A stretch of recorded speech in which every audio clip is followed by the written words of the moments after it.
네, 안녕하세요. 미국 주식 멘탈 케어하기 멘탈이 전부다의 철이형입니다. 네, 어제부터 FOMC가 시작이 되었고 한국 시간으로는 오늘 밤에 결과가 나올 예정이죠. 하지만 미국 주식시장은 패드가 무슨 말을 하는지를 전혀 의식하지 않는 듯이 올랐습니다. 3대 지수가 신고가를 계속해서 경신해 나가고 있고요. 아마도 이번 회의에서 나올 얘기가 어느 정도 다 예상이 되기 때문이라고 생각을 합니다. 패드는 아마도 이번 달에 테이퍼링을 발표하겠죠. 그리고 시행 시기는 12월이나 1월이 될 가능성이 높습니다. 현재 매달 800억 달러의 국채와 400억 달러의 모기지 저당 채권 MBS를 매입하는데 이 속도를 아마도 한 달에 150억 달러씩 줄여서 8개월 정도 만에 테이퍼링을 완료할 가능성이 가장 유력시되고 있습니다. 통상 FOMC를 앞두고는 주식시장은 조금 내리고 채권 수익률은 오르는 경우가 많았는데요. 이번에는 주식시장도 오르고 반대로 채권 수익률은 떨어졌습니다. 이거는 아무래도 어떤 얘기가 나올지 시장이 다 예상을 하고 있다는 반증인 것 같고, 다만 이번 FOMC 결과에서 주목해야 할 부분이 하나 있습니다. 바로 인플레이션에 관한 부분인데요. 패드는 지금껏 지속적으로 인플레이션이 일시적인 현상이라는 얘기를 해왔죠. 하지만 최근 파월을 비롯해서 FOMC 의원들의 발언들을 보면 인플레이션에 대해 조금 더 장기적으로 생각하고 있는 듯한 발언이 많았습니다. 그래서 이번에 파월 의장의 연설 중에 인플레이션이 일시적인 것으로 본다는 문구가 빠진다면 패드가 인플레이션을 중장기적으로 보고 있다는 뜻이 되고 결국 금리 인상 시기가 빨라질 가능성도 있다는 뜻이 됩니다. 그렇다면 또 시장은 불안감을 내비칠 수가 있죠. 개인적으로는 이번 FOMC 결과 발표 후에 단기적으로는 테이퍼링 관련 내용이 시장에 더 영향을 미치겠지만 중장기적으로는 인플레이션에 대한 패드의 스탠스가 오히려 시장에 더 큰 영향을 미칠 것으로 생각하고 있습니다. 네, 시장을 보시면 요즘 알게 모르게 테슬라만큼이나 뜨거운 주식이 하나 더 있는데요. 바로 엔비디아입니다. 엔비디아는 230달러의 전고점을 돌파한 이후 급등을 해서 현재 266달러의 신고가까지 달성을 했습니다. 지금 주가 상승세를 보시면 테슬라 부럽지 않게 엄청나게 오르고 있는 걸 볼 수 있는데요. 엔비디아의 주가가 이렇게 계속 오르는 이유는 반도체 수요 때문입니다. 얼마 전 글로벌 파운드리의 CEO가 2030년까지 공급이 수요를 따라잡기 힘들 것이란 발언을 했습니다. 심지어 엔비디아가 만드는 반도체는 앞으로 수요가 폭발적으로 늘어날 AI 딥러닝, 자율주행, 메타버스, 빅데이터 등의 가장 핫한 반도체들입니다. 그로 인해 단기적인 실적 증가가 아니라 2030년 또는 그 이후까지도 엔비디아 실적이 장기적으로 크게 상승할 것이란 기대 때문에 지금 주가가 이렇게 오르고 있는 것입니다. 이렇게 반도체에 대한 수요를 입증이라도 하듯 필라델피아 반도체 지수는 최근 사상 최고가를 경신을 했습니다. 반도체 산업 전반에 대한 전망이 그만큼 좋다는 뜻이겠죠. 또한 엔비디아는 반도체를 직접 만드는 회사가 아니죠. 설계만 하는 팹리스 회사이기 때문에 최근 삼성전자 가격 하락의 이유 중 하나로 지목받는 D램 가격 하락 같은 이슈와도 상관이 없습니다. 이게 제조업 기업이 아닌 소프트웨어 기업의 특장점이죠. 네, 그리고 어제 진로우가 실적 발표와 동시에 굉장히 안 좋은 소식을 발표하면서 장중에 10%, 애프터마켓에서 무려 12%나 하락하면서 하루 만에 시가총액이 4분의 1 사라졌습니다. 우선 주당 순이익도 16센트 정도 이익을 예상했던 시장 기대에 철저히 반해서 무려 95센트 손실을 기록했고요. 매출도 시장 기대치에 훨씬 못 미쳤습니다.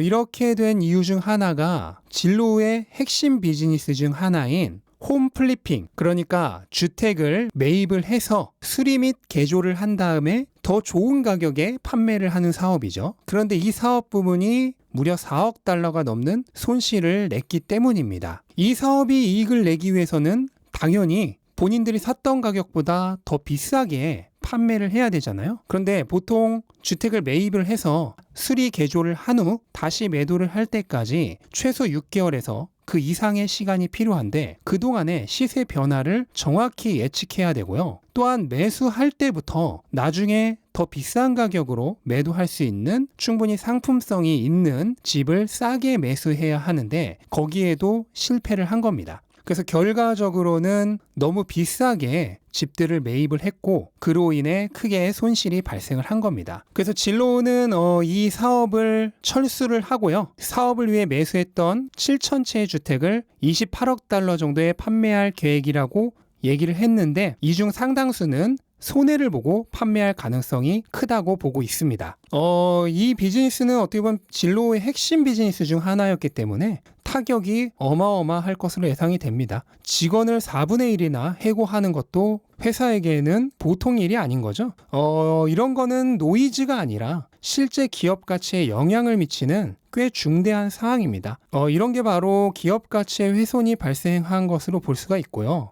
그러니까 주식을 팔아야 하는 이유에 해당하는 내용이라고 볼 수 있겠죠. 네, 그리고 테슬라는 어제 일론 머스크가 허츠와 아직 계약한 것은 아니다라는 트윗을 날리면서 장 초반부터 4% 하락하며 시작을 했는데요. 저가 매수세가 들어오면서 전날 고점까지 다 말아 올렸다가 이번에는 반대로 차익 실현 매물이 나오면서 최종적으로는 3% 하락한 1172달러로 마무리를 했습니다. 일론 머스크는 현재 테슬라의 엄청난 주가 상승세를 즐기는 듯한 트윗에 대한 답변으로 이 주가 상승의 원인이 만약에 허치로 인한 것이라면 아직 계약을 체결하지 않았다는 것을 강조하고 싶다라고 얘기를 했고요. 또 테슬라는 현재 공급보다 수요가 훨씬 많기 때문에 허츠에게 조금의 할인도 적용하지 않을 것이고 또 허츠와의 거래는 테슬라의 돈 흐름에 전혀 영향을 미치지 않는다는 얘기를 했습니다. 허츠는 여기에 대해서 이메일 성명을 통해서 답변을 했는데요. 10만 대의 모델 3 주문을 이미 완료를 했고 이미 인도를 받기 시작했다고 얘기를 했습니다. 그러니까 일론 머스크가 얘기한 계약이 체결되지 않았다는 거는 뭐 대규모로 싸게 구매하는 뭐 그런 계약은 하지 않았다는 거를 얘기하는 게 아닐까 생각이 되고 일단 시장이 걱정하는 건 계약이 없으면 언제든 허츠가 이 최대 20만 대의 구매 계획을 취소할 수도 있지 않을까 하는 우려입니다. 하지만 이미 우버에게 15만 대를 임대하겠다는 얘기를 했다는 것을 생각을 해야 됩니다. 뭐 우버와의 관계도 계약이 되어 있는지 아닌지는 모르지만 어쨌든 우버와 구두로라도 협약이 되어 있다면 쉽게 취소할 수 있는 건 아니죠. 또한 탐 브레디라는 몸값 비싼 모델까지 써가며 광고를 했다는 것도 이미 비즈니스적인 계획을 다 세워두고 있다는 뜻이 될 겁니다. 그래서 제가 얼마 전 허츠 관련 뉴스가 나왔을 때도 영상에서 얘기했던 내용을 어떻게 보면 일론 머스크가 그대로 다시 반복해 주었다고 보시면 됩니다. 허츠가 아니어도 지금 테슬라는 수요가 공급보다 많기 때문에 지금 당장 허츠의 수요가 있건 없건 테슬라의 수익에 미치는 영향은 없습니다. 그러니까 대규모 구매인데도 할인을 조금도 하지 않고 진행하는 거죠. 일론 머스크도 그 부분을 정확히 지적하고 있는 것이고요.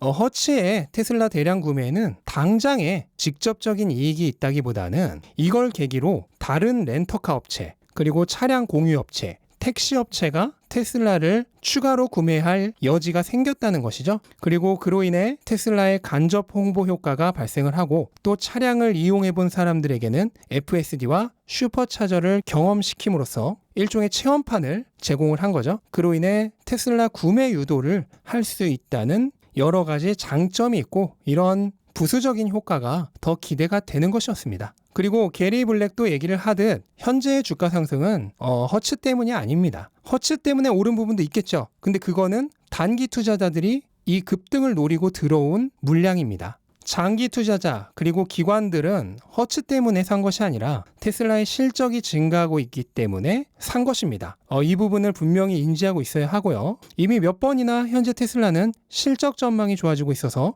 주가가 오르고 있는 거란 걸 되풀이해서 말씀을 드렸죠. 다만 이번 허츠 뉴스와 같은 호재가 겹치면서 단기적인 과열이 지나치게 심해졌고 단타꾼들도 많이 몰린 것 같아 보이니까 일론 머스크가 일부러 단타꾼들 한번 쳐내고 과열된 주가도 식힐 겸 계획적으로 그러니까 의도해서 이런 트윗을 날렸다고 보시면 됩니다. 그래서 제가 어제 게시판에도 썼듯이 주가 흐름에도 오히려 긍정적인 것으로 보시면 되고요.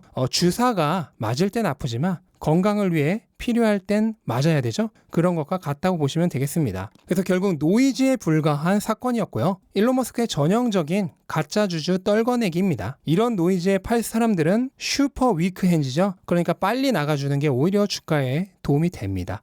많이들 경험하셨겠지만 그런 단기 투자자들이 꼬이면 꼬일수록 주가의 변동성만 심해지고 절대 좋을 게 없습니다. 그래서 이 타이밍에 한번 쭉정이들 떨구고 가려는 일론 머스크의 큰 그림이라고 생각을 하시면 되겠고 다만 어쨌든 이번 사건으로 인해서 당분간 단기 변동성이 더 심해질 겁니다. 사실 어제만 하더라도 변동성이 굉장히 심했죠. 근데 어쨌든 지금 주가가 많이 올라와 있다는 부분도 감안을 해서 단기 변동성이 굉장히 심해질 가능성이 더 높아졌고요. 그 변동성이 위로 작용할지 아래로 작용할지는 모르지만 향후 어느 정도 기간 동안 주가가 어제 저점보다 더 하락한다고 해도 조금도 이상할 게 아니고요. 그렇게 된다 하더라도 과열된 거 한번 시키고 간다. 그렇게 생각하시면 되겠습니다. 네, 그리고 테슬라가 칭다오에 제2 중국 공장을 짓는다는 루머가 있는데요. 악재 같은 노이즈뿐만 아니라 이런 일견 호재 같아 보이는 루머도 노이즈의 일부라고 볼 수 있죠. 일론 머스크가 지난 주주총회에서 아직 다음 공장 부지를 선정하지 않았고 내년에야 선정 작업에 들어갈 것이라는 얘기를 했기 때문에 이 루머는 사실이 아닐 가능성이 크다고 보는데, 다만 내부적으로 논의되는 후보지 중에 하나일 가능성은 있습니다.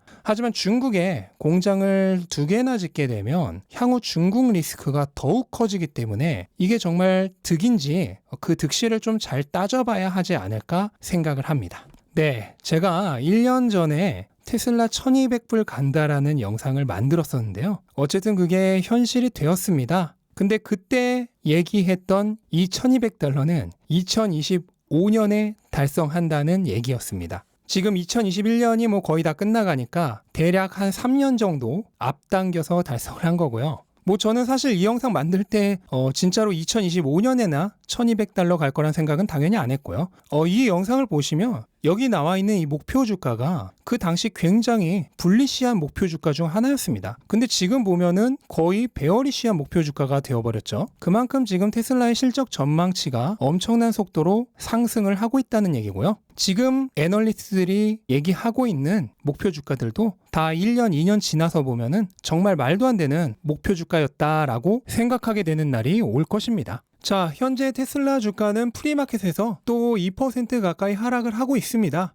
당연히 지금 고점대에서 한번 기세가 꺾였기 때문에 일반적으로는 이제 좀 조정이 있을 것이다 라고 생각하는 게 가장 합리적인 예측이겠죠. 하지만 그런 예측으로 거래를 하려고 하면은 투자에 성공하기 어렵다는 거를 이미 여러 차례 말씀드렸습니다. 그냥 주가가 빠지면 오히려 건강한 조정 거치고 가는 게 더 좋은 거다 라고 생각을 하시면서 추매하시려는 분들 추매 찬스로 활용하셨으면 좋겠습니다. 네, 오늘 영상은 이것으로 마치겠습니다. 영상 도움되셨다면 구독과 좋아요 부탁드리고 즐거운 하루 되시기 바랍니다. 감사합니다.